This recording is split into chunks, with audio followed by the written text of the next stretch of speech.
the universes. So what did Brahma see when chapter 13? It's right in the text that we read. Let's go to what we read yesterday. What we read yesterday was Canto 10, chapter 14. We started with verse 15 and through 18. I'm just going to read like we have been doing in the morning class. So text 15, 10, 14, 15. My dear Lord, Brahma's praying to Krishna standing there in Vrindavan. If your transcendental body, which shelters the entire universe, is actually lying upon the water, that's the Garbhodak ocean, then why were you not seen by me when I searched for you? He climbed down the stem, he couldn't find him. That's what it says in Canto 2. He couldn't find him. Why I couldn't see you? And why, though I could not envision you properly within my heart, did you then suddenly reveal yourself? He was searching within his heart, and suddenly he saw the Supreme Personality of Godhead before him. Canto 2, chapter 9. And then he approached the Lord, and the Lord extended his hand. Haribol, Prabhu. Welcome to the spiritual world. And surrounding the Lord was personified all of his potencies. And it gives names and numbers and so forth. Same thing that Brahma saw in chapter 13. I mean, the same nomenclature isn't there, the same numbering system isn't there, but he saw Krishna manifest himself as each of the calves and cowherd boys, and then each of the forms of Narayan, and then the personified Vedas and all of the potencies, and then we're going to read the verse, it's next verse coming. He saw all the universes, plural, all the universes. Could you imagine? Arjuna saw the universal form. He saw all the universes. And then poof, they all went away. Whew. Brahma was overwhelmed. But now he just had that experience, so now he's going back to what he experienced in Canto 2, chapter 9, describing. But it's also combining what he saw in chapter 13 of Canto 10. He saw just that same day, the moments before, he saw everything that exists is within Krishna. Now he's going to make reference to the same as that painting up at the top of the stairs there. Mother Yasoda looking inside Krishna's mouth and seeing everything. Not just one universe. Universes. She saw everything. Because everything is within him. So that's what this verse says. My dear Lord, if your transcendental body, he's looking at this little 7-year-old boy, and within your body, it shelters the entire universe. And that same body, in the form of Garbhodakshay Vishnu, your expansion, is lying on the water, the causal ocean. So when I went to look for you, why didn't I see you? Because you're sheltering all the universe. Why couldn't see you? It's a mystery. I could see your form. I couldn't see you then. How come? And then when I did my meditation, I couldn't see you, and then all of a sudden I saw you. So like, huh? Can you know, so he's puzzled. Here's Jiva Goswami's commentary. This is text 15. Brahma speculates in this verse. If this expansion of yours in the water, the Garbhodakshay form, is real and spiritual, and is the embodiment of the universe, then why was that form not seen by me? Why did I see you clearly only in my heart during samadhi with mature intelligence, as a form with eternity, knowledge, and bliss? He's revealing the truth about Krishna for us, but he's expressing it in the form of prayers. And it's couched in a question, but the mystery of his question is understood through the medium of devotional service, not by empiric wisdom. Brahma elaborates. This is Sanatana Goswami. We're still on text 15. We're going to go through text 21.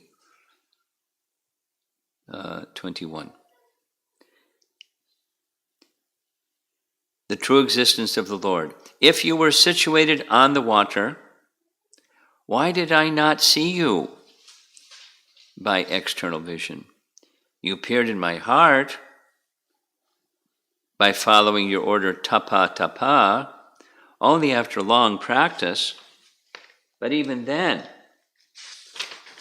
the effort did not give the full effect. He's now seeing the full effect, because that's stated. Why did you not appear to my external vision and only in my heart?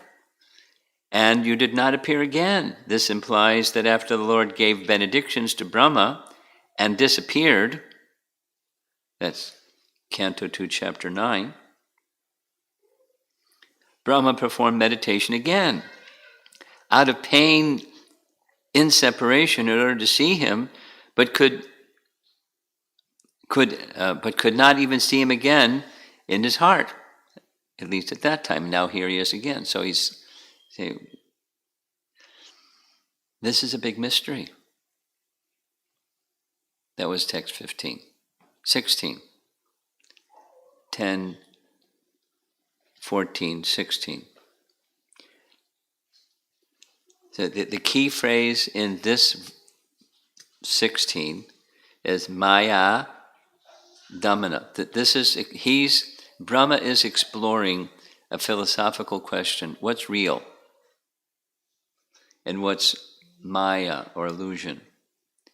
Is this creation, where we are right now, is it real or is it illusion? And what Mother Jasoda saw in your mouth, is that real or is it illusion? What's real? This is a philosophical question. Going back to the Chaturshloki verse, Aham eva sameva agre, which means I alone exist. So, but now you see it, now you don't. So did it exist or did it not exist? If it's temporary, it's as such, it doesn't exist, but it exists. And we're going to hear coming verses about seeing the distinction between a rope and a snake. When you look at a rope and you think it's a snake, you feel something, like maybe fear. But when you understand, oh, it's just a rope. So the appearance of something and the reality of something may be different. Commonly they are. And everything in the material world appears to be what it's not. That's illusion or Maya. So is illusion or Maya real or not real? And you can say both. It's real. At least it appears to be real. It's something, but it's not what it appears to be. So if it's something but not what it appears to be, then is it real? Is this universe that we're in real? Is the universe that was seen inside Krishna by Mother Jasoda real? And now he's, what I just saw a few minutes ago, Brahma speaking, that was real. That was Satchitananda Vigraha, but it then, poof, it disappeared.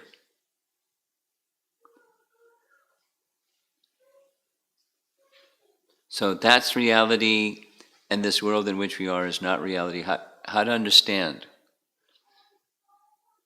what's real, that's the topic. It's just a little deep.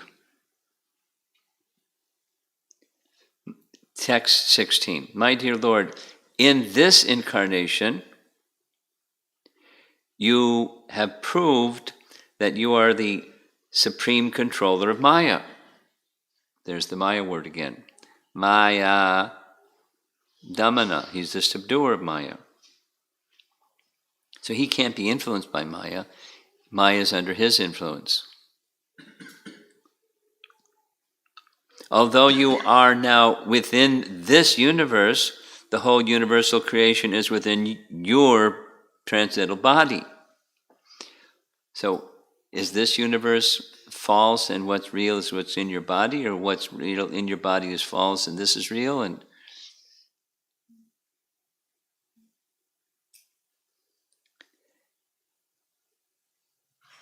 But the universe of creation within your transcendental body is a fact, demonstrated by exhibiting the universe within your abdomen before your mother, Yashoda.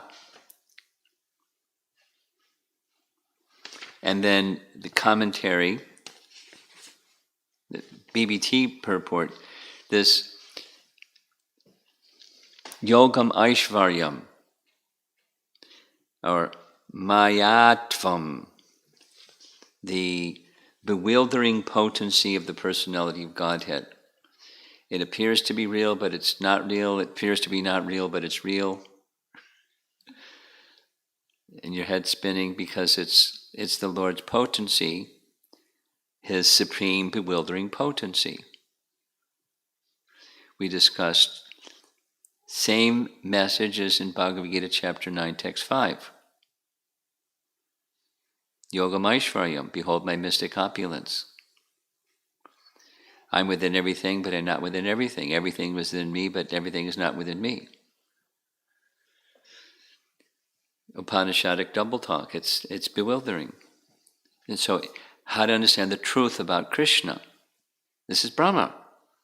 He's giving us enlightenment about the Vedas and indicating it's difficult to understand the Vedas. He knows the Vedas. It's difficult to understand the Vedas, and looking at your form, I want to understand your form.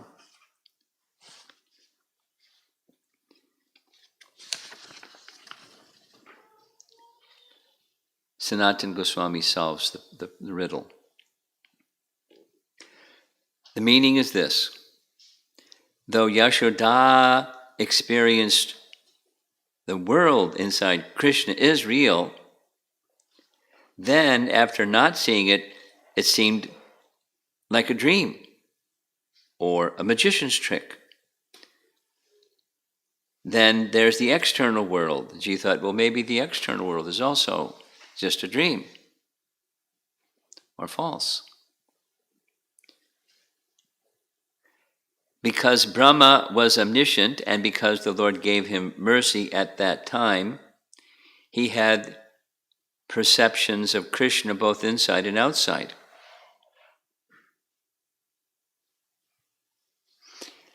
He saw that everything is within Krishna because Krishna manifested everything and then withdrew it.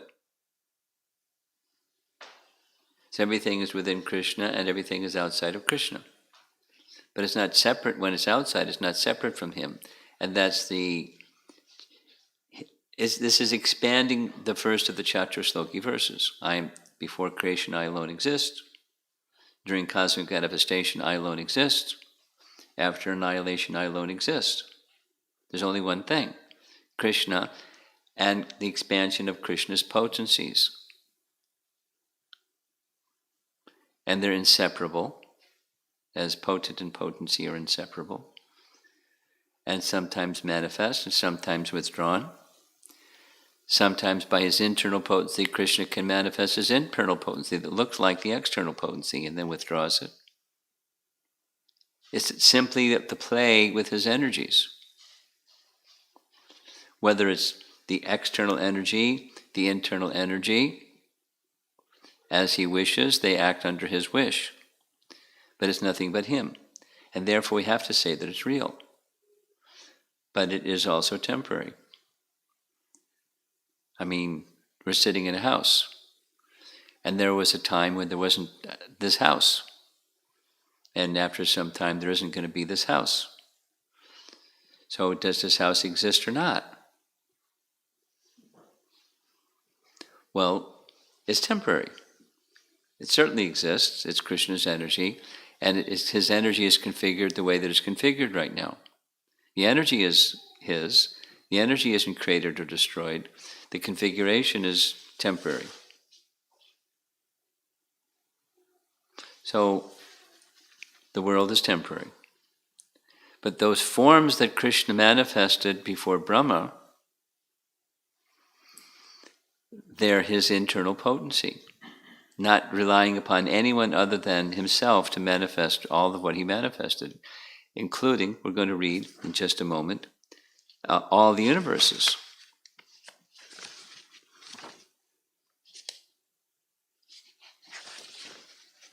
Let's read.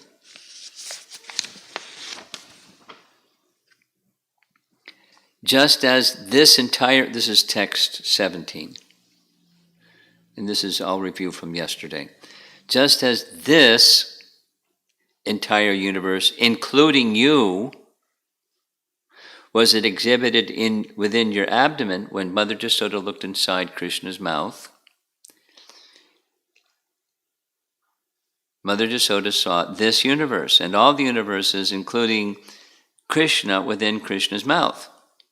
Mother Jasoda looking inside Krishna's mouth, within Krishna's mouth. So there. So it is now manifested here externally in the exact same form. How could such things happen unless arranged by your inconceivable energy? So that's the mystery. He is inconceivable, and his energies are inconceivable. So don't try to wrap your mind around that which is inconceivable, because it won't reach around it. It's inconceivable. But one can accept the inconceivable potencies are from the inconceivable. And the mystery can be understood at least to some degree by the medium of bhakti. And so now we're ready for the final verse of what we discussed yesterday.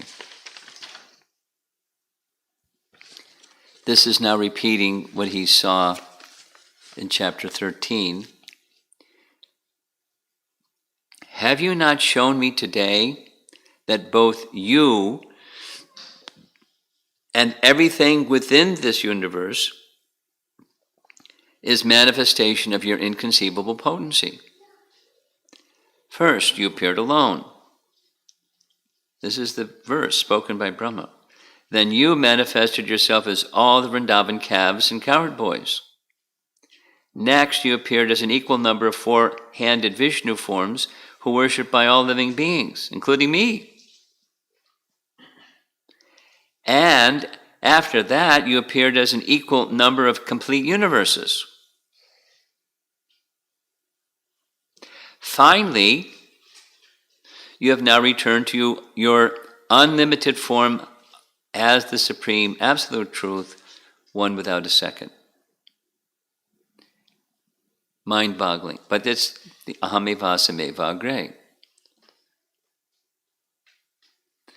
So whether it's this external, whether it's Naperville or the house with the stairs and the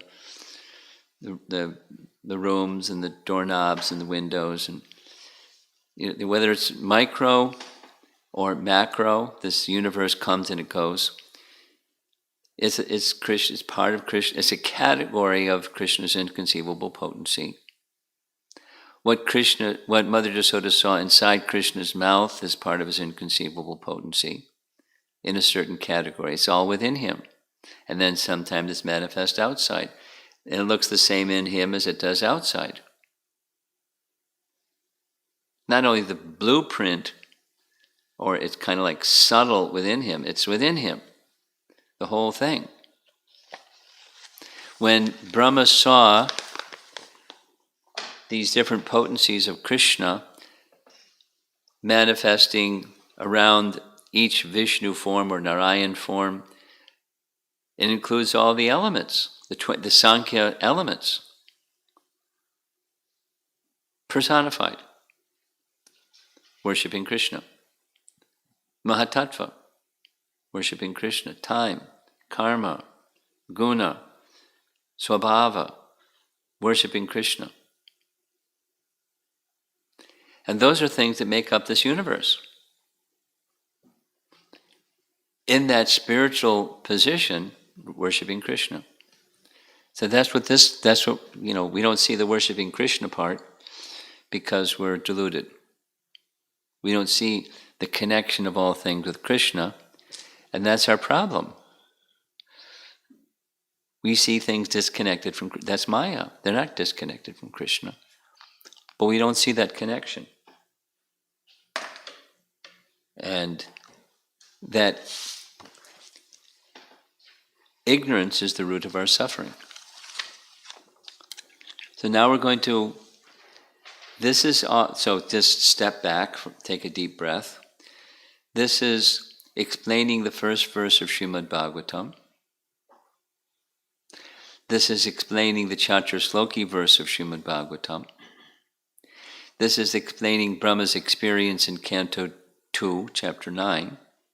It's kind of slow motion, going through all the steps, where he's concluding through the means of knowing the inconceivable through the medium of devotional service. What is that which is the source of everything, and how does everything connect to him? So he's unfolding Sambandha Gyan, knowledge of the relationship of all things with Krishna. How to act within, so it's all paraphernalia. That's the language in Canto 2, Chapter 9, the verse that we read. There's all kinds of paraphernalia that you can use in devotional service, and that's the creation, the manifestation. Now you see it, now you don't thing. The house, and the car, and the computer, and stuff. It's the configuration of it is according to how people have some intelligence, material intelligence. But we want to use those things and spiritualize those things, to use them in Krishna's service. And then through that medium, the mystery can be known. But it requires that the devotional service, the submission unto Krishna. So now we're ready for the next section, for this evening's section. That was just review, getting the big picture of what we're doing, what Brahma is doing in his prayers. So 19, 20, 21, the theme of it is Krishna is the source of everything. Now it's moving from the universes and how Krishna's Maya is expanding the universes.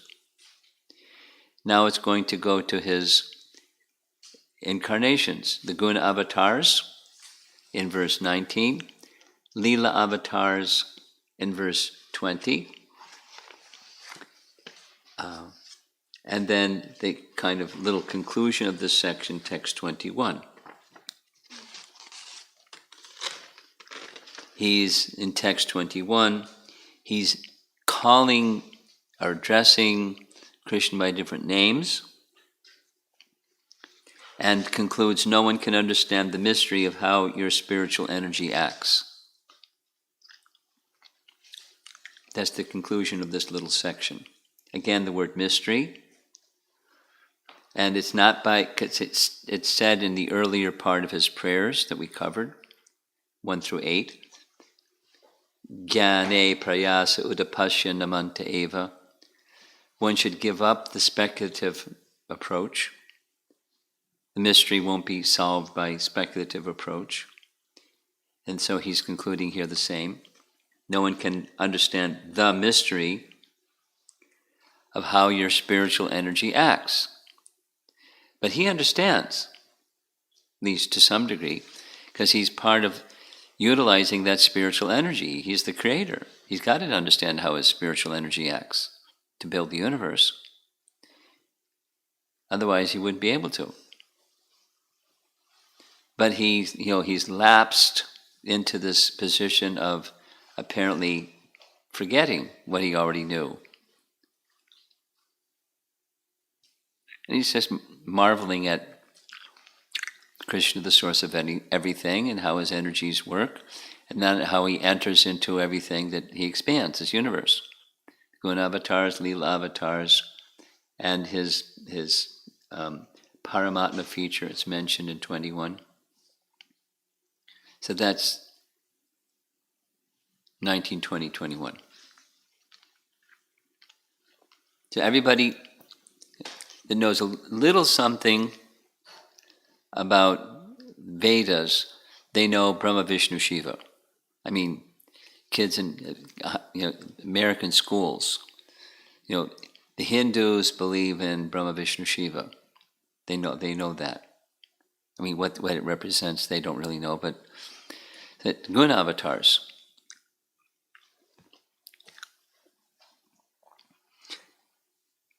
So in all of these three verses, there's Brahma speaking about a category of people. Persons who are ignorant of your transcendental position. Those that don't know your transcendental position, you appear as part of the material world, manifesting yourself by the expansion of your inconceivable energy. They don't understand the inconceivable energy part. They think he's part of the material world. But that's part of his Maya, that he's allowing them to think that way and not properly understand. Thus, for the creation of the universe, you appear as me, Brahma. For its maintenance, you appear as you, Vishnu. And for the annihilation, you appear as Lord Shiva. The term instead of Shiva is Tri Netra. Netra has to do with eyes, and he has 3 eyes. Pretty scary, seeing somebody with 3 eyes. Purport. Although the Mayavadi philosophers think that the demigods are illusory, Lord Brahma, Shiva, and Vishnu are stated here to be expansions of the Supreme Personality of Godhead and thus are real. Indeed, they are the extraordinarily powerful controllers of the universe. So that was spoken of earlier. The universe is real or false or illusion, Maya. The ultimate truth is a supreme and beautiful person. And thus, throughout the creation of God, we will always find the personal touch. And Jiva Goswami summarizes, you are the root of all the guna avatars and lila avatars. This is explained in 2 verses. I mean, there's more commentary, which I'm not going to read the whole part. Sanatana Goswami writes, just for the purpose of creation, spreading Maya, you appear as Mahatattva and other elements, and you accept the positions of Brahma, etc., that guna avatars. But in truth, you are the real creator, maintainer, and destroyer, as is pointed out in the first verse of the Bhagavatam, Janmadhyasya Yataha. This is expanding on that verse. This is expanding on the first of the Chaturasloki verses. It appears this, it appears that, but the appearance of things is resting on you. That one single person who's standing before me. All of that is within you. He's understanding. Text 20. O Lord, O Supreme Creator and Master, you have no material birth. Yet, to defeat the false pride of the faithless demons and show mercy to your saintly devotees, you take birth among the demigods, sages, human beings, animals, and even the aquatics. And the BBT purport, among the demigods, Lord Krishna appears in such forms as Vamanadev among the sages, as Parashuram among the human beings, as Lord Krishna himself and as Lord Ramachandra, and among the animals as the boar incarnation. Lord Krishna appears among the aquatics as Matsya, the gigantic fish. Indeed, the plenary expansions of the Supreme Personality of Godhead are innumerable, as the Lord relentlessly comes down within the universes to smash the false pride of the atheists and show mercy to the saintly devotees. Paragraph. In another sense, the Lord never appears, since he exists eternally. His appearance is like that of the sun, which is always present in the sky, but which periodically appears. Like in the morning, the sun rises. It's not like it came into existence. It's existing at night, just not visible to us. And then the morning, the sun is visible. So periodically the Lord appears in different features and forms because he's unlimited. Vishwanath explains this, how he's defeating the atheists and demons in a very interesting way. To defeat the non-devotees, asatam, who think they are learned, and to show mercy to the devotees so they can remember your spiritual, blissful forms, qualities, and pastimes, you appear in different avatar forms. It is said, Bhagavatam 10:2-35. This is the prayers by the prayers by the demigods to Krishna when Krishna was within the womb. Do you remember that from Krishna book? When Krishna is still in the womb of Devaki, in the prison house of Kama, the demigods come and offer prayers. Chapter 2, Krishna book. So this is one of those prayers. It explains what Brahma is saying. O Lord, O cause of all causes, if your transcendental body were not beyond the modes of material nature, one could not understand the difference between matter and transcendence. Only by your presence can one understand the transcendental nature of your Lordship, who is the controller of material nature.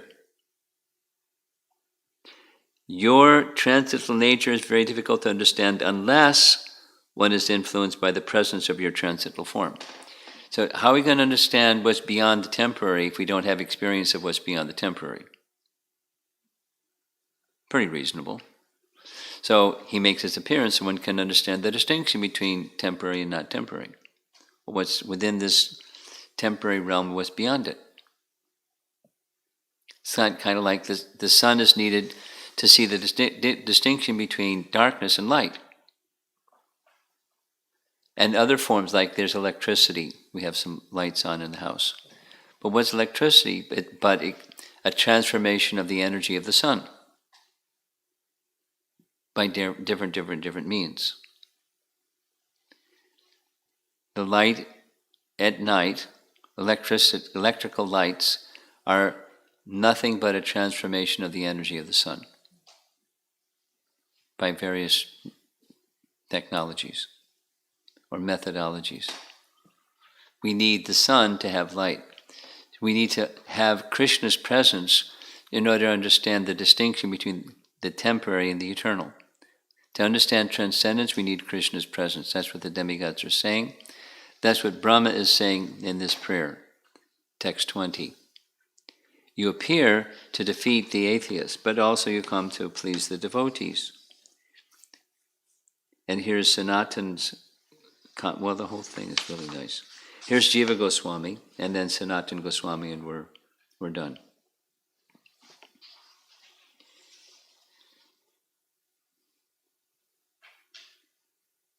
The Lord is called, this is Jiva Goswami, The Lord is called Ajanasya because he does not take birth like material beings, but appears on his own by his Swarup Shakti,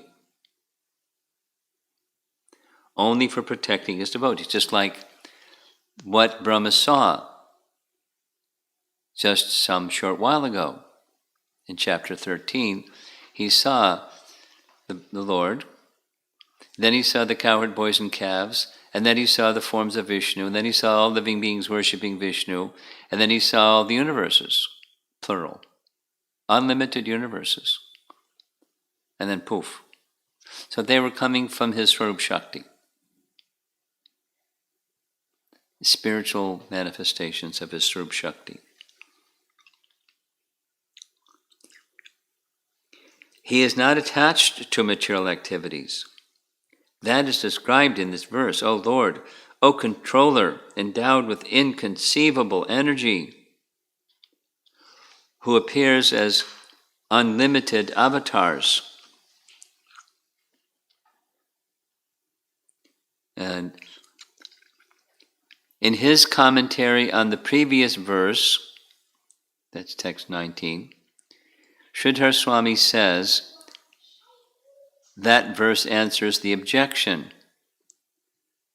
Oh, Brahma, why do you call the pure conscious forms I showed material Maya? Here, Brahma is answering.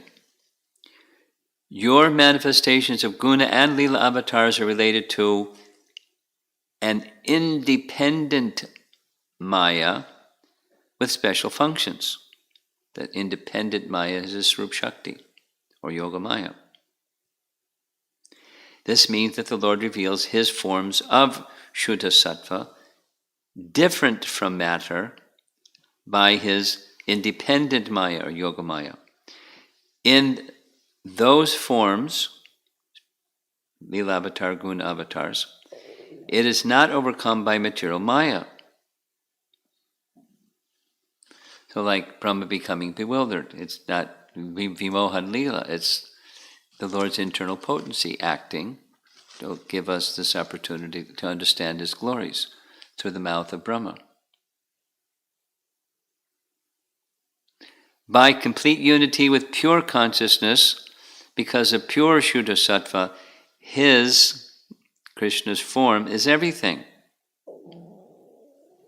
The jiva becomes controlled by Maya, which is dependent on the Lord, and obtains a material form, our gross bodies, of rajas and tamas, and becomes overcome by that. Not understanding his spiritual nature, because of the contamination of rajas and tamas, he, the living entity, accepts his material body as everything. Because the word Maya will be used for the Swarup Shakti, it'll be shown that his idea and mine are the same. So, this word Maya has two applications, the material and the spiritual feature. Mahamaya and Yogamaya. It's one entity manifests differently depending upon what? Depending upon the consciousness of the living entity and how they regard Krishna. Then it's one kind of Maya or another kind of Maya. But Krishna's potency, we're under Krishna's potency. Here's Sanatana Goswami. Commentary, text 20. With false pride, the ignorant think that they know the scripture and have perfected yoga. You defeat that pride by refuting their ideas, by hearing with devotion about your pastimes. Their misconceptions are eradicated.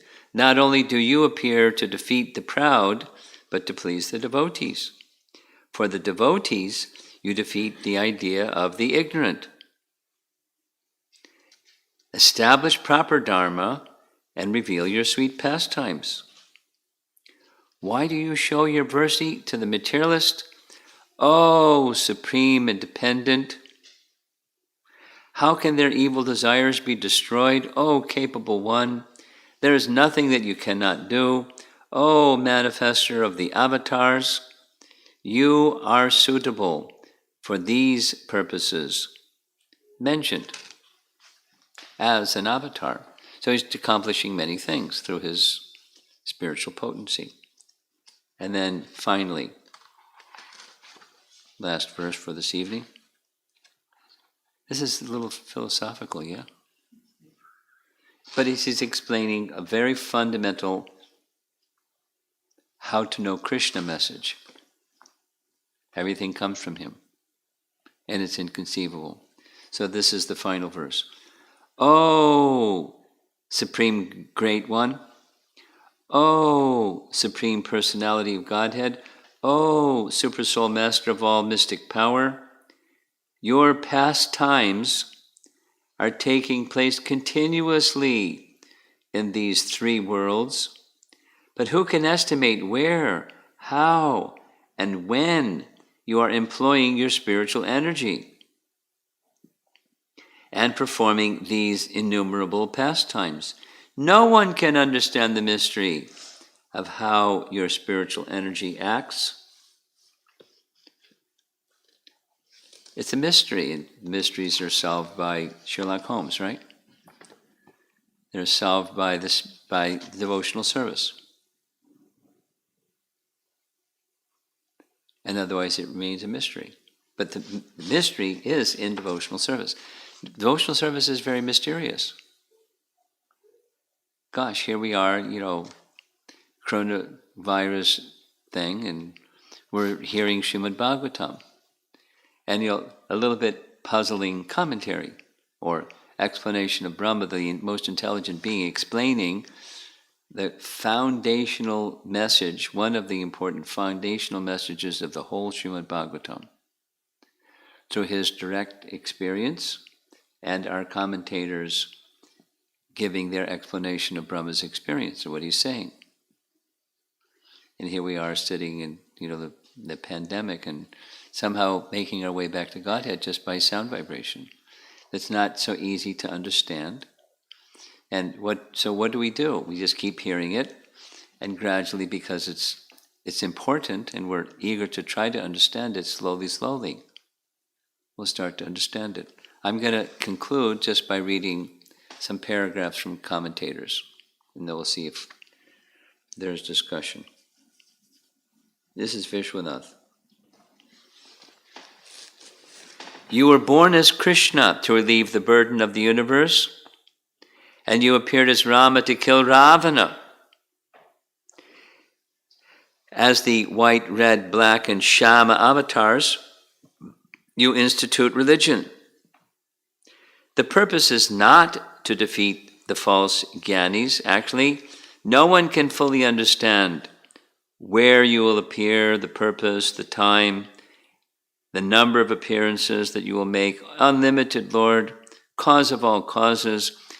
If your transcendental body were not beyond the modes of material nature, one could not understand the difference between matter and transcendence. Only by your presence can one understand the transcendental nature of your Lordship, the controller of material nature. Your transcendental nature is very difficult to understand unless one is influenced by the presence of your transcendental form. Oh, form spread throughout this universe. Oh, Bhagavan, though you spread throughout matter, you are still full of your six opulences. Though you are full of all opulence, you also expand to witness everything as Paramatma. Oh, Yogeshwara, because of your Yogamaya, you display such powers. Who can understand your pastimes performed throughout the three worlds? Why? Where? How? When? Your form is unlimited, spread throughout the universe, full of all opulences.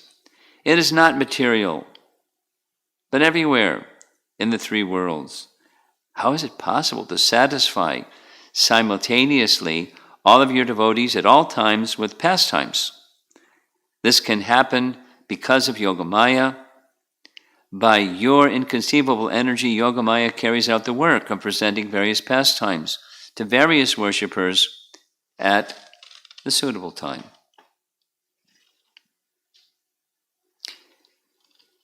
It's not a nutshell of everything that one can know. It's just specifically speaking about the inconceivable nature of Krishna's spiritual potencies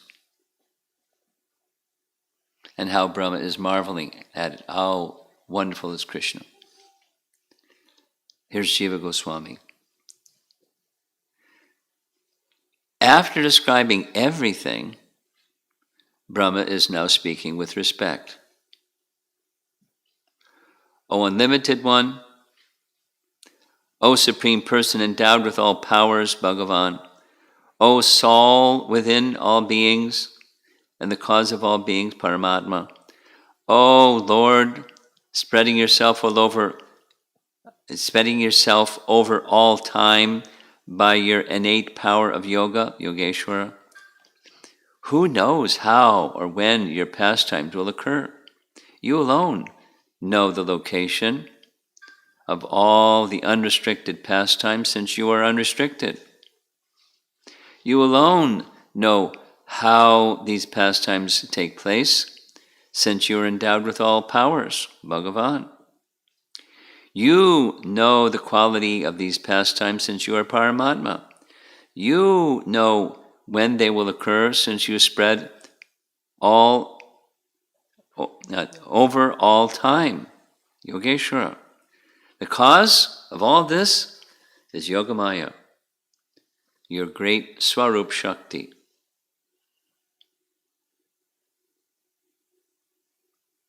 And one final commentary, Sanatan Goswami.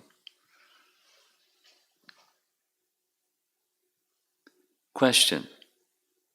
Among all your avatars, is there not one that performs actions like a normal person in this world? Who knows you? You are unlimited. Bhuman. You are endowed with all powers, Bhagavan. You reside within all beings, Paramatma. You can do the impossible, Yogeshwara. In the sequence of names of the Lord, they are gradually more difficult to comprehend and show the greater excellence of the Lord. Paragraph. You spread your Yogamaya. This is a special Shakti of the Lord, which is endowed with eternity, knowledge, and bliss. Thus, his pastimes are real. This is explained in Bhagavatamrita. He's the author of Brihat Bhagavatamrita. So he's just making reference. Finally,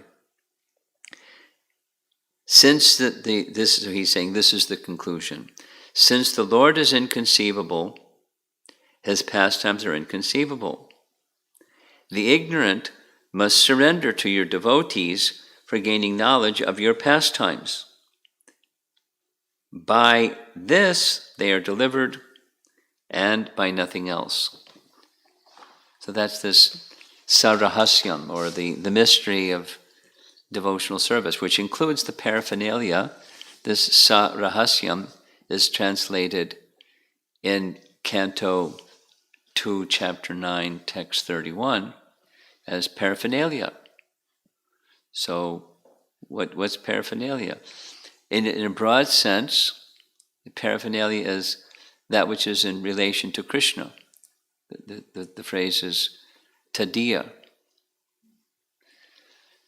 Like, arti paraphernalia. That's tadiya. Maybe you've seen in Chicago, in front of the Jagannath deities, there's what looks like a Shila of some kind. Have you ever wondered what that is? It's Nrsinga Tadiya. Shankar Pandit told me once. I asked him, what's that? It's not a Shalagram Shila, it's not a Shila. It's from a very ancient Nrsinga temple. It's part of something from the temple, I don't know exactly what. So there's Nrsinga Tadiya. It's on the altar. It's paraphernalia.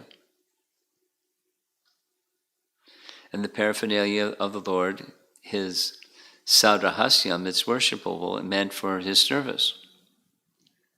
So we can expand that and make, like Prabhupada would say, what makes this place where we are, we call it a temple. Right next door there's a house, and there's a house, and this is a temple. What makes it a temple? It's a place where worship of Krishna goes on. And because it's a place where worship of Krishna goes on, it's in the spiritual world. We can make this house the spiritual world. We can make our bodies a housing place for Krishna, because it already is. Right?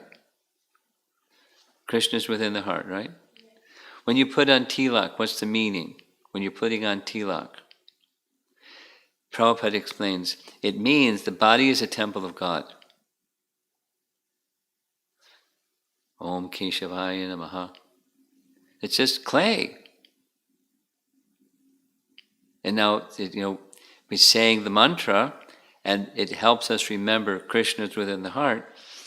We're keeping the body clean, and we put stuff in the body, and stuff comes out of the body that's pleasing to Krishna, because Krishna is within. He's the proprietor of the body. It's His house, the place of Krishna. It's our place too, but we're the secondary. He's the primary. It's just helping us remember. Then that can also be part of the paraphernalia you can use in Krishna service. And then when the senses go out, they connect with something. Here's a musical instrument, mridanga. So it's Balaram. Did you know that? Balaram, mridanga? Yeah. Because Balaram manifests as paraphernalia for Krishna service. That's what Balaram does. It's one of the things Balaram does. So it's sacred. It's worshipable. And that's the consciousness of one who's in bhakti.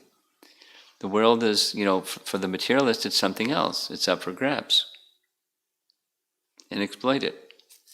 And here's somebody else and exploit them, and so forth. That's material consciousness. It's not seen in relation to the person. So seeing all things in relation to the personality of Godhead makes it possible to connect those things with Krishna's service, or connecting things with Krishna's service helps us to see them in relation to Him. So which comes first? It's devotional service comes first. It's association with devotees. And then we engage in devotional service. Then we learn about Krishna through the medium of devotional service. So this is the philosophical foundation for all of that, spoken by the head of our sampradaya. And he's speaking directly to Krishna, explaining things that he experienced that day and things that he experienced even before there was creation.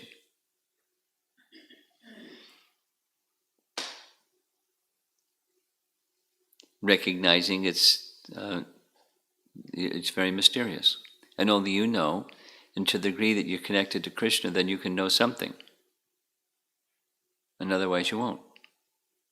But most likely you think you'll know through false ego.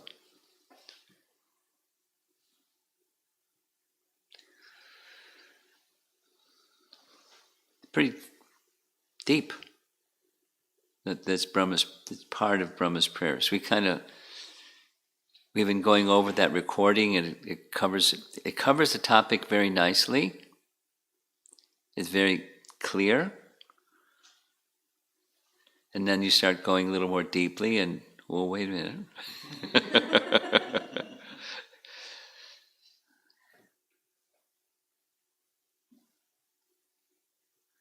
Okay, see if there's any discussion.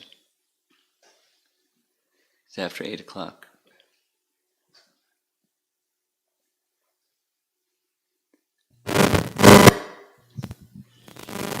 I think you have to move the direction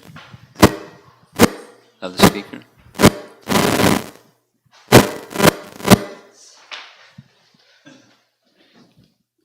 Hare Krishna.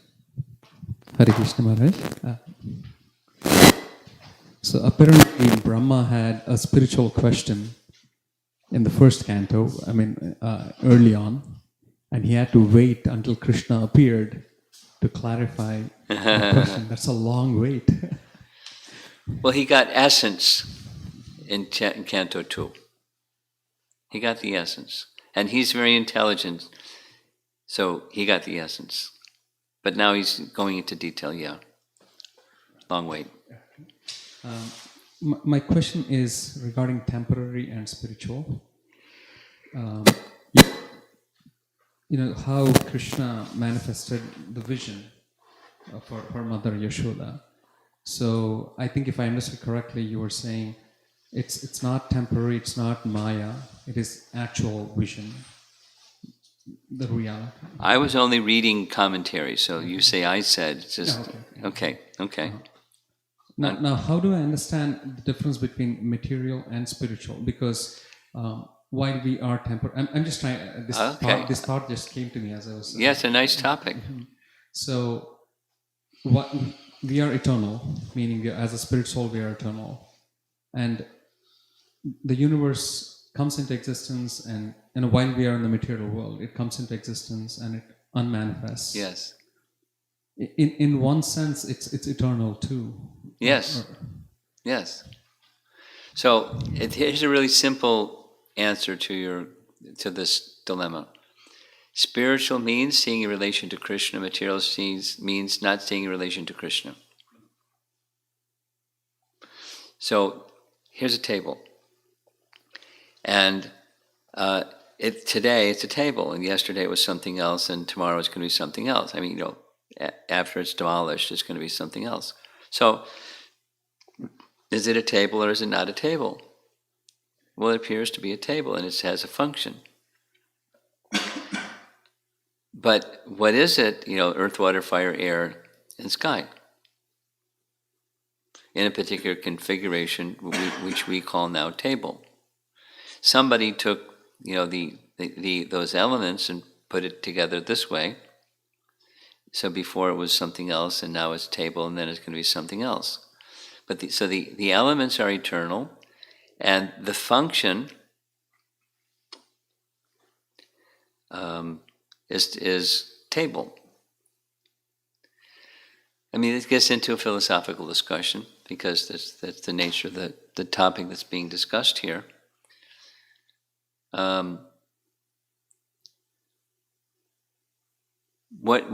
Before somebody took the ingredients and made it a table, there was an idea table, and even a specific one that looked like this. Before there was this, so there was the idea table before there was a table. This is philosophy. It's Bhagavad philosophy. It's Socrates' philosophy. It's European philosophy. At least one European philosopher has this idea. And in transcendence, before creation, this is like Brahma seeing Lord Vishnu before there's even creation, he sees the personifications of all these, the 24 elements.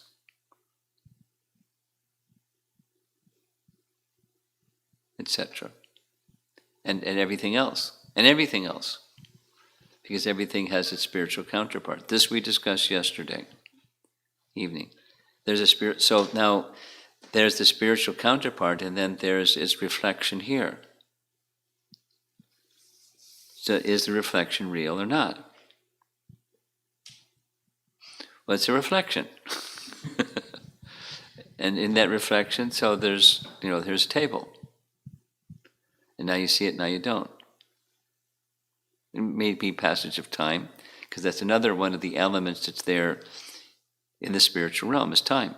And then there's its manifestation here, and past, present, and future time, as we know, is temporal time, not eternal time.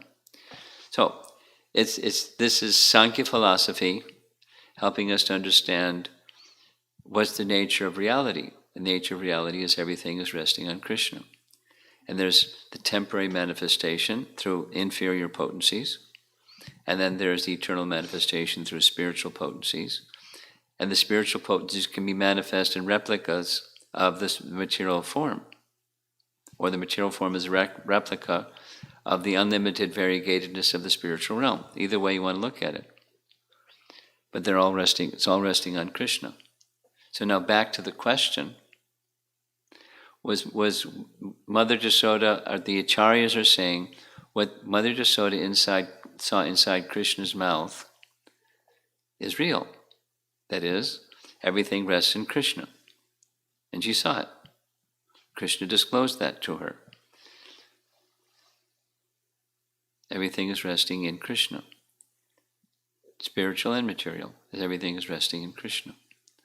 Aham sarvasya prabhavo. Everything is resting. Matak sarvam pravartate. Everything is resting in Krishna. So what's the difference between spiritual and material? It's how we regard those things. We can see Krishna's inferior energy in his spiritual energy, superior energy.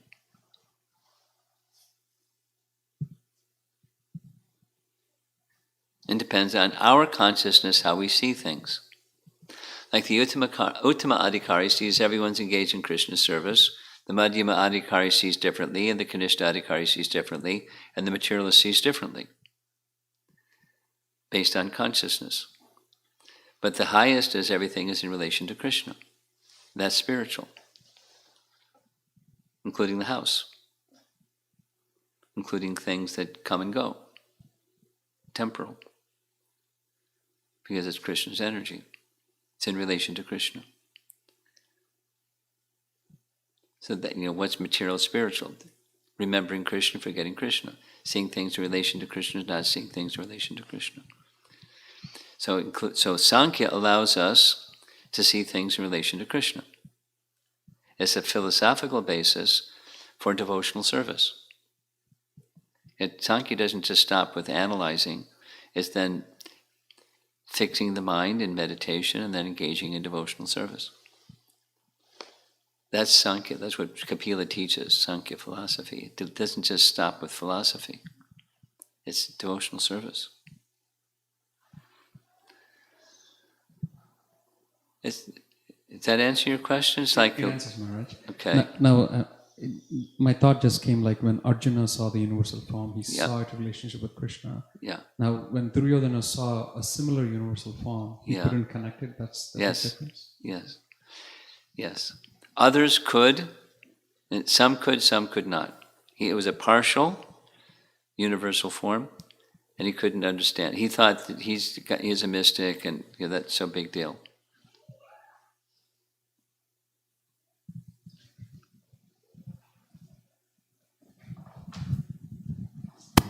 Some questions from online group. Okay. Lileshwari Mataji asks, how to ask questions, inquire so that there is a nice spiritual association between guru and disciple and can grow in Krishna consciousness. How to ask? Well, when you just how to is with the inquisitive spirit. That's how to. That I want to know. That's how to. And then this is from Shashi Rekha Mataji.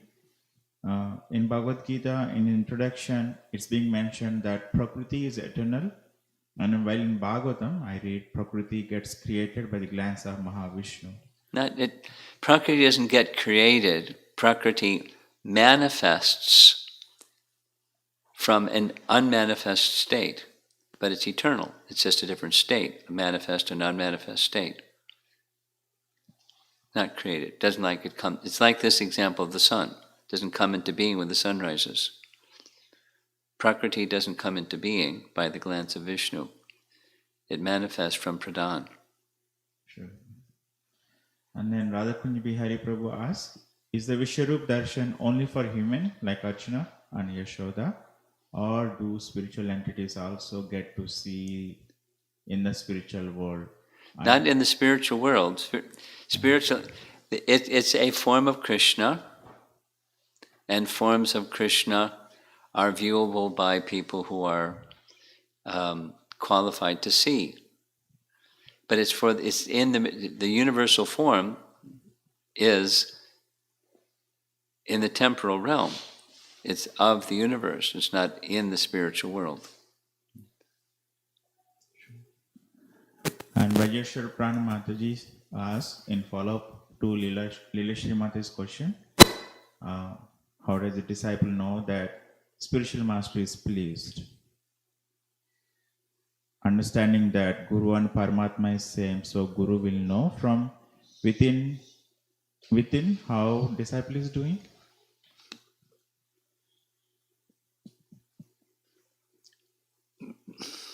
Prabhupada's answer to that question was the spiritual master knows what he needs to know.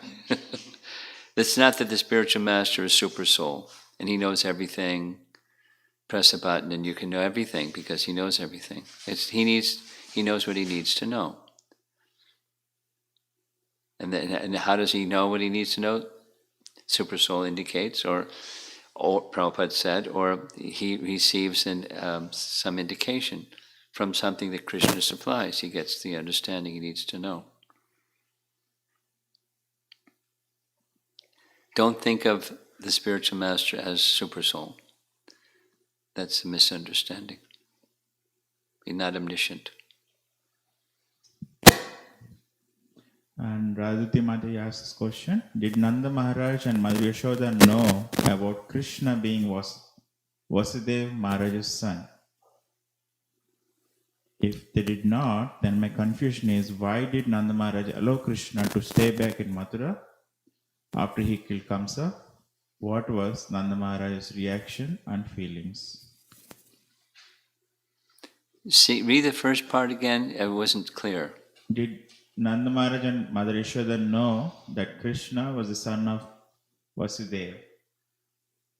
If they knew that Krishna was the son, then why did Nanda Maharaj allow Krishna to stay back in Mathura after killing Kamsa? If they did not know? If they did not know. If they did not know. Well, I recommend that she reads the section where Krishna is encouraging Nanda Maharaj to return to Vrindavan after killing Kamsa. And Ugrasena is installed on the throne and so forth. Krishna has a conversation with Nanda, and Krishna says, very soon I'll return. You go back and give protection to the residents of Vrindavan. I'll come very soon. So Nanda Maharaj just likes to do what Krishna likes, because that's his life and soul. Although he's his son, he has that affection for his son. So Krishna likes, and so he does what Krishna likes. Like, stopping the yajna for Indra. Because Krishna likes, he did. That's Nanda's relation and affection for Krishna. So that's why he did, and it's not, dependent upon understanding Vasudeva and Devaki and was Krishna their son or not. He was going to stay for a little while and then return. Give reassurance to the Brijvasis. And this is from Vishalaksha Prabhu. He says, Lord Krishna is the source of everything and can directly do anything. But then why Lord appears in different expansions, since it's difficult to understand him being insignificant jiva? Well, one of the answers is there's different living entities, and different living entities have different desires and moods and happinesses, and Krishna is reciprocating with those different moods, desires, and happiness, what makes people happy. He appears in variegated ways because of the variegatedness of living entities. Now, there's a theme in each of the Lord's appearance, but he appears in different forms for that reason. In Brihad Bhagavatamrita, there's this statement by Narada to Uddhava, the Lord is so kind, whatever the way that the devotee worships him, he appears in that form. It's not like he's controlled in a lower sense, but in a spiritual higher sense, he reciprocates with the love of his devotees. He appears in the way in which they like to worship him. And that's transcendental. He's reciprocating. Shri Radhika Mataji asks, there are religions that are more orthodox in their nature, such as Amish, that seem to have more firm boundaries around their practitioners. In Krishna consciousness, we seem to have well-defined principles. We seem to have what? Well-defined principles. Okay. But there is room for time, place, and circumstance. Yes. Adjustments in details. Yes. There are definitely things that are clearly defined as outside of the purview of a practice of bhakti. However, the principle that distinction between material and spiritual depends upon whether we see its connection to Krishna. Yes. Sometimes creates many varieties of what is acceptable within our movement. Yes. Are there any parameters that can make this area less fuzzy? Less fuzzy.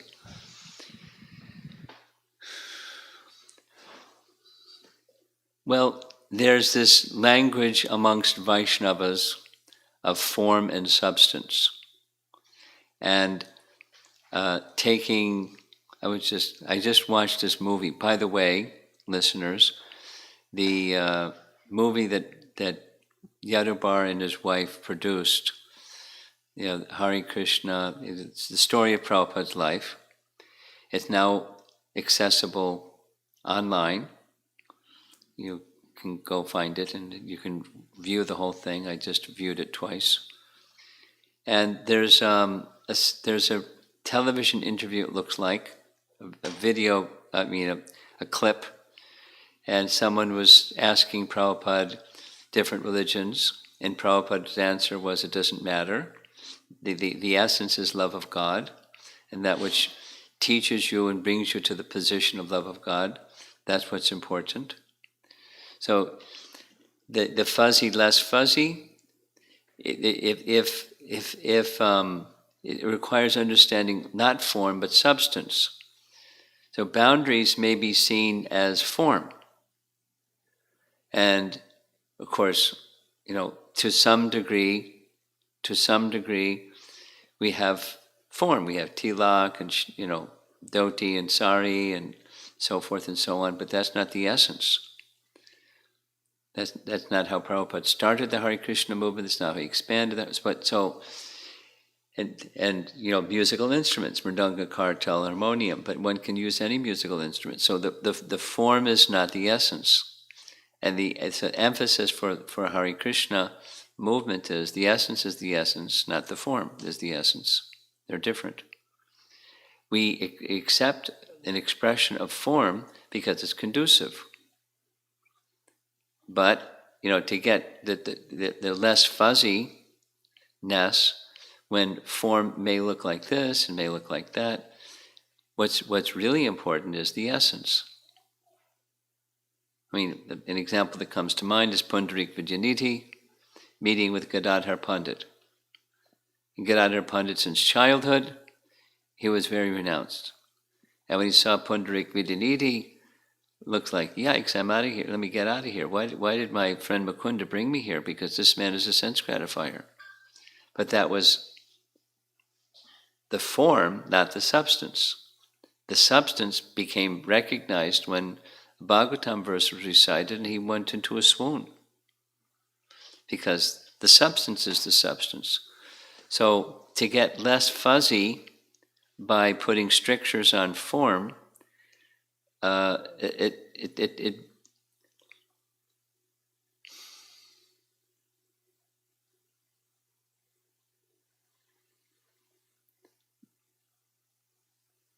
you're not necessarily going to get the essence by putting strictures on form, but thus less fuzzy.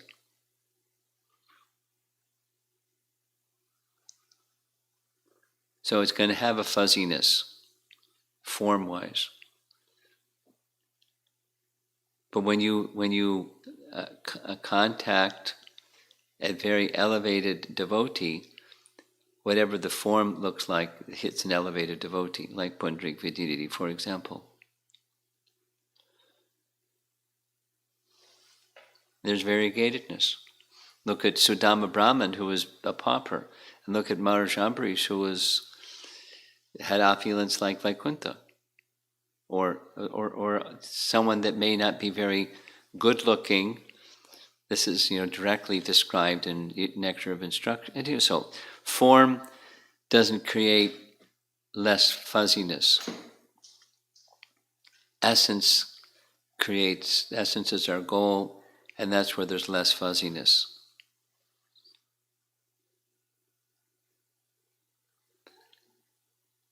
And I can just, if she was in the room, she'd be asking a few more follow-up questions, but let's see what's next on the list.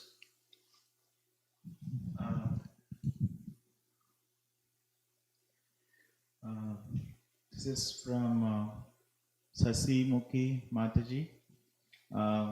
My question is the degree of faith. Speak slowly. My question is the degree of faith is used to measure of our love of Krishna. Degree of faith is our measure of love of Krishna. That's your question? Or it otherwise? Well, it's not a measure. It's not the measure, but it's a measure. Another way of saying yes to her question is, in Madhurya Kandamini, Vishwanath Chakravarti Thakur makes the statement that one way of viewing bhakti is it's just stages of faith.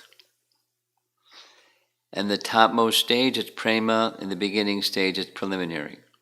And each of the other stages, it's stages of faith. It goes by different names. So there's a yes answer to her question. But it's not the only. It's certainly one way to look at advancing in devotional services. Our faith will advance and progress and unfold and develop and mature. This question is from Atulya Mataji. How to see this pandemic in connection with Krishna? Well, I just requested somebody to send out a little video clip message from Shivaram Swami that it's a signal to not abuse animals. So in short, it's interesting. He, in his own way of giving messages out.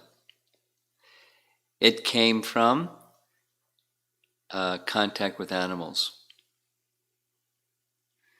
And then, the rest of the video says the other pandemics came from the same thing, or epidemics at least, and killed so many people. So, the message, so what are we, to see it in relation to Krishna, don't be abusive to animals.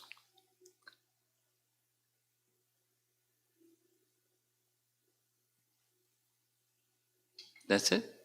That's it. So Shridharika Mate has followed, but she cannot ask now. Okay. I see you with your Sadhu Sangha t-shirt on. Did you know they called it off this year?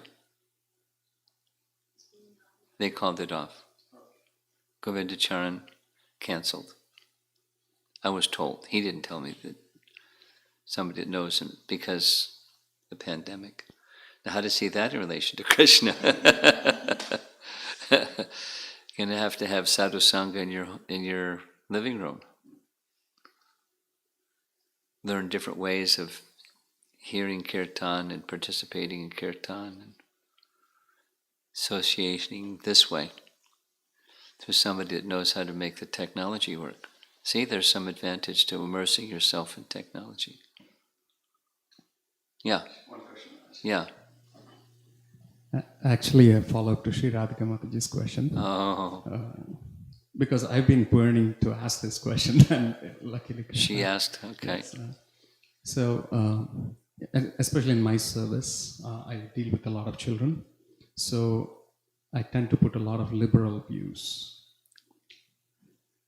Now, that kind of affects me because sometimes I may compromise on principles and whatnot. Uh-huh. So how can one balance while you're dealing with somebody who's not at the capacity of doing what we say? At the same time, we retain those. It's an art of being internally disciplined. You can even say strict, but disciplined. Mind and senses disciplined. And at the same time, being relaxed with others that are less disciplined. Parenting is like that. Being a bhakti leader is like that. Being a preacher is like that. Dealing with children is like that.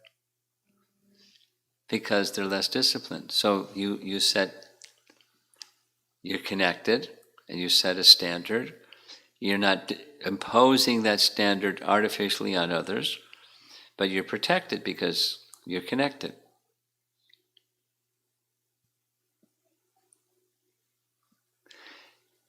I mean, let's take our book distributors, for example, or Harinam people. They go out in the public and they're interacting with, not just children, but they're interacting with people that are without sense control and no direction, no spiritual direction in their life, or largely, abundantly. But the protection is there because they have a mission, Lord Chaitanya's Sankirtan mission. One of the Sankirtan devotees, I was a Sankirtan leader for periods of time in New York, and the devotees would go out from early morning till late at night, and I was up till when the last people came in. And then I distinctly remember sitting with Radha Ballabha, who later became the BBT, production manager in Los Angeles, but for a while he was in New York. And he said, we go and do things that if we weren't in behalf of Lord Chaitanya, we'd definitely be in Maya. We'd succumb to the pull of rock concerts and drive-in movies and all kinds of places people go, beaches and, sense gratification havens. And we go to those places and distribute books, and we're protected. Then his comment was, and the next morning, the men over here and the ladies over there, Mangalarti, and this mind and senses can be drawn because we're not protected. So, if you're in the mood of I'm an instrument, and I have to be an exemplary instrument, so I may have to be a little relaxed with this person, because if I'm stiff and rigid, then it won't be effective. So I have to be externally a little relaxed and internally, connected on behalf of Krishna as his instrument in this service.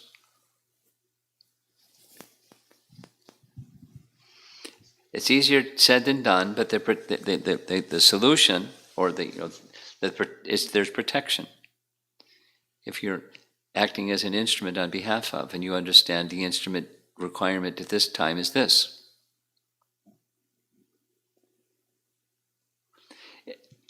You're vulnerable, which is what your message was, I took it. You can become affected and, compromised. So therefore good sadhana and the consciousness of being an instrument that's appropriate for the circumstance. Thank you. Okay. You have anything you want to share? Did you take any notes, or it was too high subject? Too high. Is there something that you can remember from what you heard? Like, how about this one? Go ahead.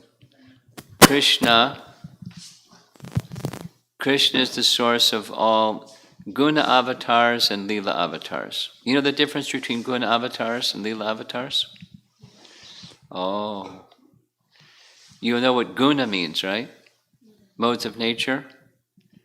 Goodness, passion, ignorance. Right? Sattva-gun, rajagun, tamagun, goodness, passion, ignorance. So the guna avatars, that's forms of Krishna that look after those three modes. The one that looks after creation, who's that? Brahma, that's passion, creation. One that looks after maintenance, that's goodness, Vishnu. Destruction, ignorance, Shiva. There you go. Those are the guna avatars. There are three personalities that they preside over that mode. Brahma, Vishnu, and Shiva. Creation, maintenance, and destruction. Passion, goodness, ignorance. Those are the guna avatars. And Leela avatars, you know. Like Nrsingadev is a Leela avatar. They perform Leelas. They're principal Leela avatars. Krishna, Rama, Nrsimha, Matsya, you know who is Matsya? The fish.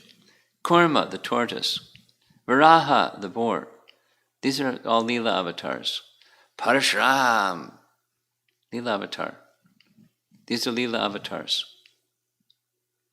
They perform pastimes. So Krishna is the source of them all. The guna avatars, the three modes, gunas, and the ones who perform pastimes. He's the source of them all.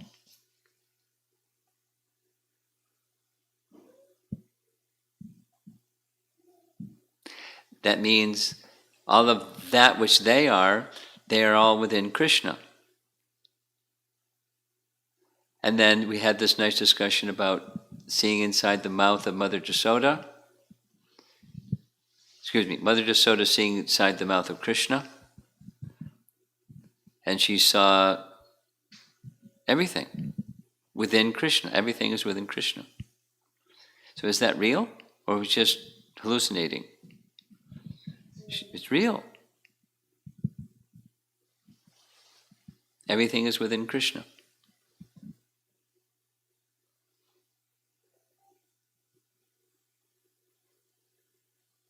And it's so the final thing, Brahma says, to understand how his personal spiritual potencies are acting, it's inconceivable. But to some degree it's knowable through devotional service.